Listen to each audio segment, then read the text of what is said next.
Assalamualaikum warahmatullahi wabarakatuh. Oke, di sini kelompok kami akan menjelaskan mengenai progres sistem komunikasi 2 yaitu mengenai channel coding.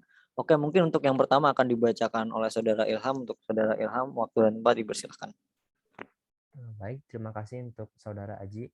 Nah, jadi sebelumnya untuk materi sistem teori informasi sudah kami selesaikan melalui beberapa buku dan jurnal, dan salah satu sumber referensi utama yang kami ambil yaitu dari buku Digital Communication System dari Haikin.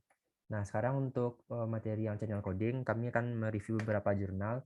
Nah, di sini salah satu jurnal yang saya ambil itu yang pertama tuh pengkodean saluran, jalan menuju kapasitas saluran. Nah, jurnal ini berjudul Channel Coding: The Road to Channel Capacity. Nah, dari jurnal ini materinya dimulai dari teorema pengkodean saluran 1948 yang dirayakan oleh Shannon dengan menelusuri evolusi pengkodean saluran dari kode Hamming ke kode pendekatan kapasitas dan fokus pada kontribusi yang telah menghasilkan peningkatan paling signifikan dalam kinerja versus kompleksitas untuk aplikasi praktis, terutama untuk saluran draw dan Gaussian white noise additive. Pada materi ini mereka membahas kode blok Jabar dan mengapa kode itu tidak terbukti menjadi cara untuk mencapai batas Shannon.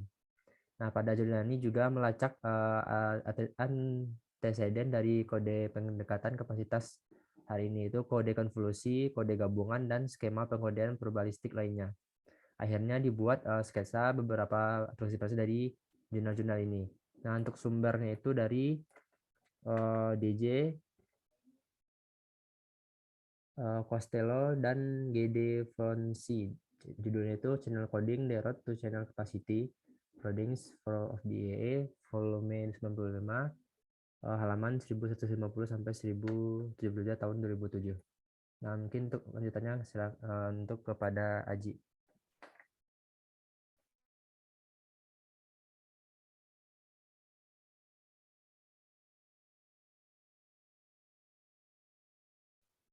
Oke, terima kasih untuk Saudara Ilham. Jadi untuk yang berikutnya yaitu mengenai tingkat pengkodean saluran di rezim panjang blok terbatas. Jadi bukti teorema pengkodean saluran ini melibatkan 3 gitu.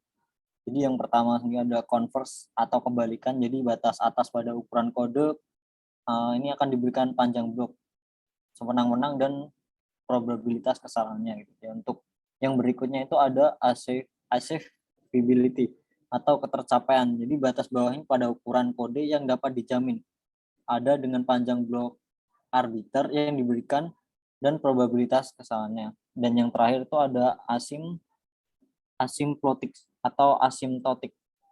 Jadi batas pada ukuran log dari kode yang dinormalisasi ini panjang bloknya secara asymptotic atau bertepatan sebagai hasil hukum bilangan besar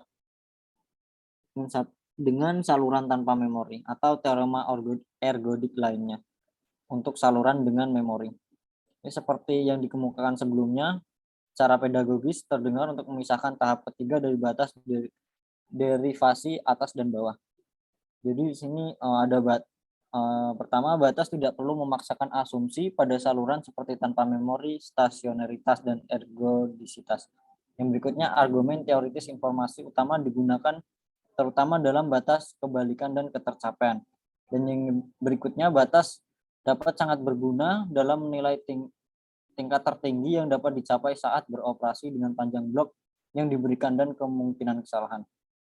Lalu yang berikutnya, bentuk kuat dari teorema pengkodean menetapkan bahwa untuk kelas umum saluran yang berperilaku ergodis, kapasitas saluran adalah tingkat terbesar di mana informasi yang bisa ditransmisikan terlepas dari probabilitas kesalahan yang diinginkan. Jadi asalkan panjang bloknya dibiarkan tumbuh tanpa terikat, dalam prakteknya itu sangat penting untuk menilai black IT atau dari kapasitas yang dibutuhkan untuk mempertahankan probabilitas kesalahan yang diinginkan. Jadi pada A diberikan panjang blok terbatas tetap.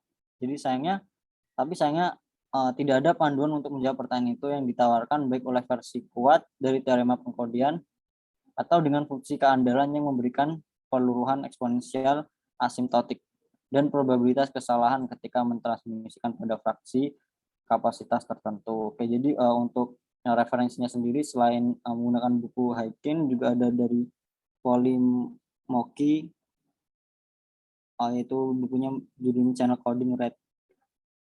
Coding Red in the Finite Blockchain Engine.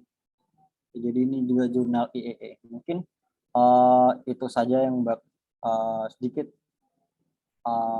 presentasi mengenai progres dari tugas sistem komunikasi 2. Jadi langsung aja kami tutup. Wabillahi taufiq wal hidayah. Wassalamualaikum warahmatullahi wabarakatuh.